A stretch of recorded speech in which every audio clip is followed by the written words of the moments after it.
Graças a paz, irmãos, estamos aqui hoje com nosso amigo e pastor Franklin. Vamos conversar aqui hoje um tema bem propenso aí à nossa atualidade.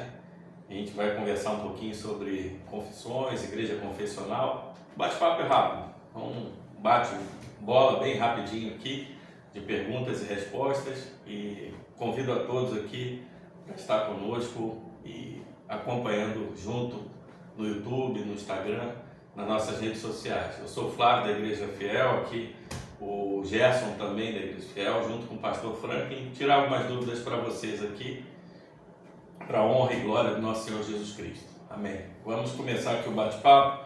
Queria apresentar aqui o Franklin rapidamente. Franklin, além de um querido amigo aqui nosso, foi o nosso professor de seminário, e a gente tem muita honra aqui de estar com ele.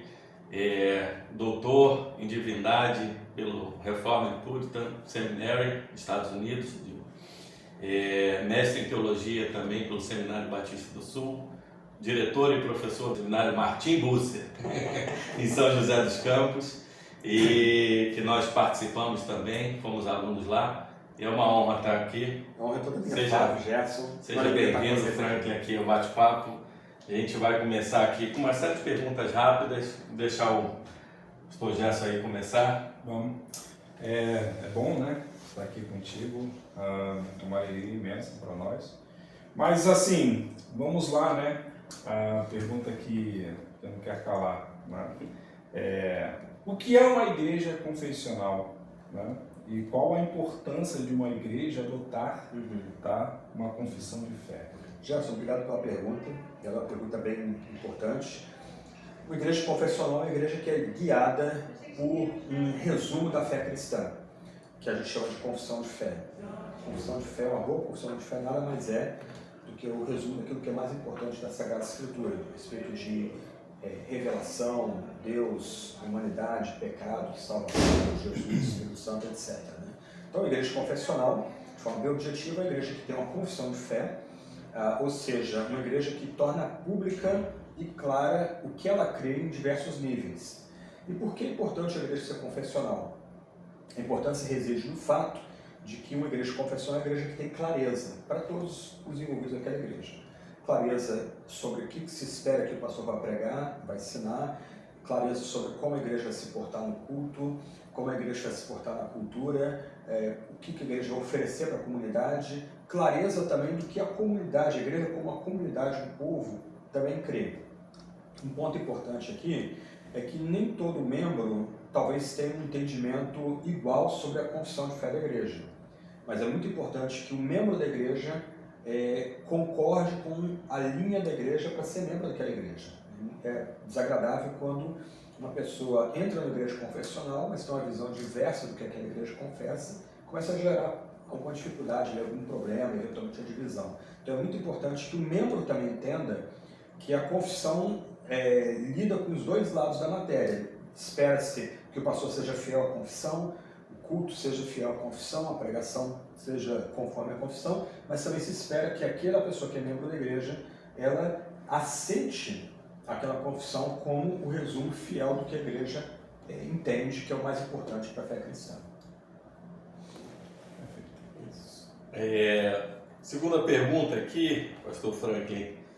Muitos cristãos hoje evangélicos, eles confundem a confissão de fé com o ensino suplementar da Escritura Sagrada ou independente dela, né, alegando que não precisam de nenhum outro ensino, dizendo que a Escritura é a única autoridade, a única regra de fé e prática, rejeitando assim os credos e as confissões. O que você tem a falar para esses cristãos? Flávio, também uma pergunta muito boa. Eu fui criado num ambiente que tinha como lema nenhum credo, só a Bíblia. Só que esse é um tipo de lema popular, né, em comunidades mais fundamentalistas, mais pentecostais, mas assim muito pobre conceitualmente. Os grupos sectários heréticos, eles tinham uma perspectiva similar. Se os credos são não um acréscimo à Bíblia, mas um resumo, espera-se que fiel daquilo que é mais importante na Bíblia, então uma igreja que tem confissão de fé, uma comunidade que é guiada por uma confissão de fé, por catecismos, por credos, como você mencionou, né, ela é uma igreja que tem clareza. Então os membros da igreja entendem que aquela igreja ela resume o que é mais central e essencial da Sagrada Escritura por meio de sentenças claras que não são ambíguas e não são abertas à reinterpretação, porque esse é um ponto. As seitas, os grupos heréticos, ao defender que não há nenhum credo, só a Bíblia, eles sorrateiramente vão encaixar ou vão ler a Bíblia por meio das suas pressuposições, dos seus óculos de interpretação. Então, eles vão trazer na bagagem uma série de ideias errôneas que, comparada com a confissão de fé, contradizem aquilo que é mais essencial e central na Sagrada Escritura. Legal. Bom, passando para a terceira pergunta aqui, algo que é importante, todos nós sabemos em relação ao seguinte: você acredita que as forças culturais da sociedade moderna, como a relativização de conceitos e da verdade, tem influenciado o confessionalismo nas igrejas evangélicas? Então, realmente assim, um problema nosso é o relativismo. Isso parece um clichê, um chavão, mas isso está presente em toda a sociedade. A gente vê a crise do relativismo nessa questão de fake news, do que é verdade, quem detém o papel de controlar a verdade. Tudo isso é sintoma da crise relativista que nós estamos enfrentando hoje. E nesse sentido, a igreja tanto pode reagir como pode ser cativa desse ambiente. Então, uma igreja sem confissões de fé claras, sem uma orientação doutrinal clara, né, que a gente encontra na confissão de fé, ela pode muito facilmente ficar vulnerável à cultura, à pressão da cultura. Né? Então, a fé cristã que lida com verdades, né, somos pecadores, Cristo morreu na cruz, a morte de Cristo é suficiente para perdoar nossos pecados, quem está em Cristo, nova criatura é, Cristo ressuscitou e nós ressuscitaremos nele. A fé cristã pode se tornar cativa de uma visão relativista da própria fé, ou seja, em vez de pensar na fé de forma objetiva e fora de nós, a fé pode ser resumida a questões subjetivas, de intuição, de mero sentimento. Então, a pessoa acorda de manhã no domingo, hoje eu quero um culto mais forte, ela vai procurar uma igreja que vai destacar o louvor, hoje eu estou me sentindo mais intelectual, vou procurar uma pregação expositiva. O que está na base disso? O relativismo aplicado à própria espiritualidade. E uma igreja que não tem clara a sua confissão de fé, ela se torna muito vulnerável ao espírito da época. E interessante, assim, como que você vê que hoje uma igreja, uma linha mais fácil assim, de enxergar como lutar contra isso? Assim? Então, a gente está no olho do furacão, é meio complicado achar soluções, né? Olhando para o passado, eu entendo que um retorno, uma renovação da ênfase na Bíblia, na teologia é muito importante. A ética também é muito importante, mas a ética sempre como resposta à graça, para fugir do moralismo, do legalismo. Né? Um culto que seja realmente comovente, participativo. Esses são elementos que me parecem ser importantes no contexto contemporâneo. E a pessoa vivenciar na comunidade verdade, o poder da verdade. O fato de que a verdade nos ajuda a ter bons relacionamentos na família, amizade, no próprio trato com as pessoas dentro da comunidade local. Sem uma verdade objetiva, toda a realidade se desfaz. Então, me parece que essas seriam algumas ideias que me ocorrem agora, como a igreja poderia reagir às crises na ética, na espiritualidade que vem do relativismo, presente na nossa cultura ocidental. Até antes da próxima pergunta, eu vou até fazer um adendo mais ou menos sobre isso. Porque assim, hoje se tornou tão difícil a gente trabalhar uma confissão de fé dentro da igreja, até próprio dentro de igrejas históricas, nós estamos tendo essa dificuldade. Aquele livro até que a gente adota lá no seminário, o Imperativo Confessional do Carl Trueman, né? Ele toca num ponto interessante que ele diz que existe um conceito evangélico de antitradicionalismo, né? Antitradição. Né? Isso talvez venha daquela época lá de Irineu de Leão, que ele falou que você teria que seguir a Escritura Sagrada e a tradição. Só que ele estava falando da tradição dos apóstolos ali, né? Porque escreveu aquele grande tomo contra as heresias, né? Você acha que os evangélicos eles têm um pouco dessa dificuldade porque a Igreja Católica tem credo ali, tem a tradição, tem aquelas coisas que eles buscam fazer, e hoje o evangelho tem esse efeito, o Donald Carson ele fala muito sobre isso, né? Um efeito anticatólico realmente. Me parece que essa é uma questão que deve ser levada em conta na hora de ensinar a importância do credo dos apóstolos, o credo niceno para a igreja. Então tem todo esse cuidado com o ambiente católico. Mas me parece, Flávio, que a questão mais ampla para nós protestantes, né, para não ficar só na questão reativa contra o catolicismo, né, é o fato de que nosso povo hoje não lê Bíblia como há 20, 30 anos atrás. Eles não conhecem a Bíblia como há 20, 30 anos atrás. A Bíblia é atomizada, fragmentada, não há ênfase numa continuidade, numa unidade do texto sagrado. As histórias são muitas vezes moralizadas. A famosa teologia de versículos, né? Então, como é que você... Isso aí, teologia só de versículo, isolado do contexto mais amplo, canônico, histórico, né? Então, como é que você espera que pessoas vão apreciar, por exemplo, a Confissão de Batista de 1809, um catecismo de Heidelberg, se eles mal conseguem numerar os 66 livros da Bíblia? Se eles não conseguem resumir a Bíblia em histórias-chave, culminando com Jesus Cristo. Então fica muito difícil pessoas apreciarem os bons valores do passado, da tradição cristã, sendo que eles mesmos não andam de fato com o texto sagrado. Do outro lado, com esse ligeiro aumento de protestantes voltando ao catolicismo, abraçando o catolicismo, me parece que isso se dá porque nós reagimos muito fortemente ao protestantismo brasileiro contra uma suposta herança católica. Ninguém vive sem tradição, ninguém vive sem lastro, ninguém vive sem um senso de beleza estética também dentro do culto, também dentro da igreja, né? Então, são situações todas interligadas, essa crise de pessoas e lideranças eclesiásticas não gostarem de confissões de fé. Legal.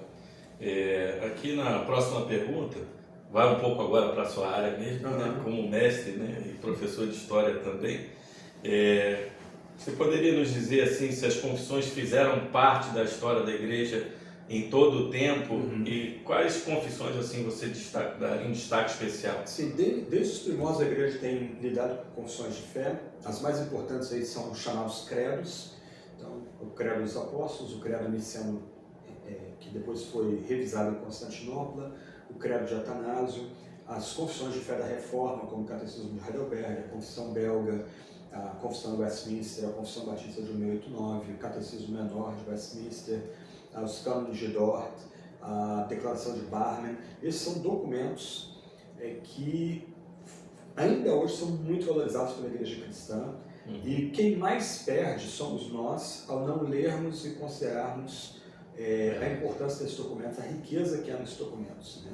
Algumas vezes o jovem que quer estudar teologia sistemática, ele ganharia muito mais, em vez de ir direto e ler uma teologia sistemática, pegar, por exemplo, a Confissão de Fé Batista de 1809, ou a Confissão de Westminster, ler ela toda de ponta a ponta, ler os versículos bíblicos, e quando ele for estudar uma teologia sistemática, ele vai ver que o caminho agora é muito mais fácil para acompanhar os debates da teologia sistemática, fora que ele vai aprender uma série de conceitos importantes, como pacto, por exemplo, sacramentos, que geralmente não são tratados hoje pela igreja contemporânea, porque a gente está nessa crise de leitura bíblica, de estudo bíblico. Né?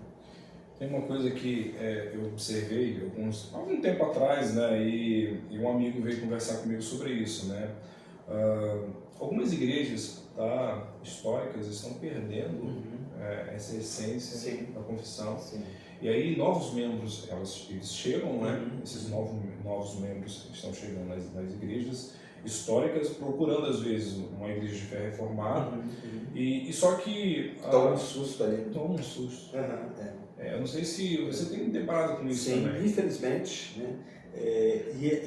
Isso é trágico porque nós estamos numa época que parece que ainda não arrefeceu de busca pela fé reformada, de apreciação pela fé reformada. Então muita igreja histórica podia crescer surfando nessa onda, e não porque eles abandonaram a fé reformada há 10 anos atrás, 20 anos atrás, acham que isso é simplesmente um objeto de um museu que não tem relevância para o período contemporâneo.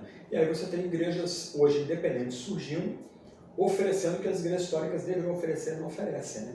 Então, várias igrejas do país inteiro, sem ligação denominacional, mas que estão oferecendo a fé reformada do país. Boa pregação, um bom culto, boa doutrina, boa confissão de fé. E a minha felicidade é ver que Deus tem levantado pessoas, né? Porque assim, quando você chega em algumas igrejas dessa forma, como um amigo chegou para mim e se abriu o coração falando, olha, cara, eu estou tentando procurar uma igreja realmente de fé reformada, e aí você vê pessoas se levantando e implantando igrejas. Sim, a própria igreja de vocês, igreja fiel, né? Então, assim, esse é um caso muito curioso que tem acontecido no Brasil nos últimos 10 anos. Pessoas estão encontrando a fé reformada em igrejas sem ligação nacional, elas não têm uma tradição histórica concreta, né? Não são filhas de uma igreja histórica, mas elas têm uma ligação histórica real, né? Porque elas ancoram a fé delas nos valores do século XVI e século XVII. Na tradição apostólica. Na tradição apostólica também. Exatamente. Então, é uma ironia de ter presente. Exatamente. Talvez nos tempos do fim, né? Quem sabe, né? Estamos às mãos de Deus aí. Mas acho que... Mas a última pergunta aí, a gente vai para finalizar. Mais recentemente, assim, foi elaborada uma confissão, que é a confissão do The Gospel Coalition, né, a Coalizão pelo Evangelho, nossa tradução na língua nativa portuguesa. Você pode dizer um pouco para a gente dessa confissão, como é que ela foi elaborada? Ela é uma confissão muito legal, ela foi elaborada pelo Tim Keller, falecido ano passado, pelo Dave Carson, por outros colegas deles também, alguns anos atrás, mas eu acho que é uma confissão de fé muito bacana, porque ela tenta citar a Bíblia o mais possível. Então, para uma geração que conhece pouco a Bíblia, essa é uma confissão sintética, ela vai aos pontos principais da fé, ela lida com os pontos principais da fé, só que muitas vezes, ou citando a Bíblia diretamente, ou parafraseando a Bíblia. Então, você pega o artigo que trata sobre a eleição, é basicamente uma coletânea de textos bíblicos. Então, ela puxa aquele que assina essa confissão e que usa essa confissão para o texto sagrado. Então, numa comunidade que tem dificuldade em lidar com elementos mais densos da fé, que estão nos catecismos, nas confissões clássicas, eles podem achar na declaração de fé ou na declaração doutrinária da Coalizão pelo Evangelho um bom recurso para usar na igreja local. Paralelo à própria declaração de fé da coalizão, ou confissão da coalizão, tem sido usada por muitas igrejas do Brasil e do exterior, tem o Catecismo Nova Cidade, que foi escrito pelo Tim Keller.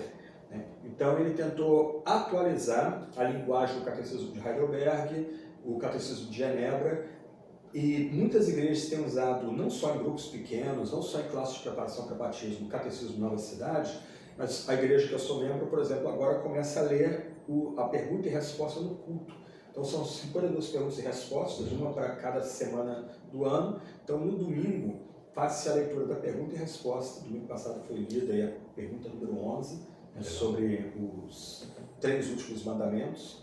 Então são recursos que a Coalizão pelo Evangelho no mundo de fala inglesa trouxe para a gente, a declaração doutrinária, a confissão de fé deles, e o Catecismo Nova Cidade também, que é muito gostoso de ler, bem simples, mas que traz ali as doutrinas principais da fé cristã no formato de pergunta e resposta. E ao que parece assim, ela parece ser uma confissão feita por pastores de várias denominações. Sim, né? Ela consegue, talvez seja a única confissão, Flávio, que consegue equilibrar, por exemplo, batistas e presbiterianos. Isso, então, isso aí. Ela é escrita de tal forma, no interessante. batismo, na ceia, que tanto o batista como o presbiteriano teriam como subscrever ela de boa, sem grandes dramas ali. Então ela é ecumênica no bom sentido, de enfatizar os pontos centrais da fé, mas outros pontos que são importantes, mas não são primários, também são contemplados, mas de uma forma bem irênica, bem pacífica naquela confissão. Bom, é isso aí. Por hoje nós terminamos aqui, se Deus quiser. E assim há de querer, mais para frente a gente terá outros papos, quem sabe em São José dos Campos. Com certeza, em setembro, né? Isso aí. Então, Flávio, Gerson, muito obrigado aí, o Marcos, meu irmão, que está gravando aí pra gente aí. Deus abençoe vocês, Deus abençoe a igreja fiel aí, que eu puder ajudar, estou às ordens aí. Amém. Valeu.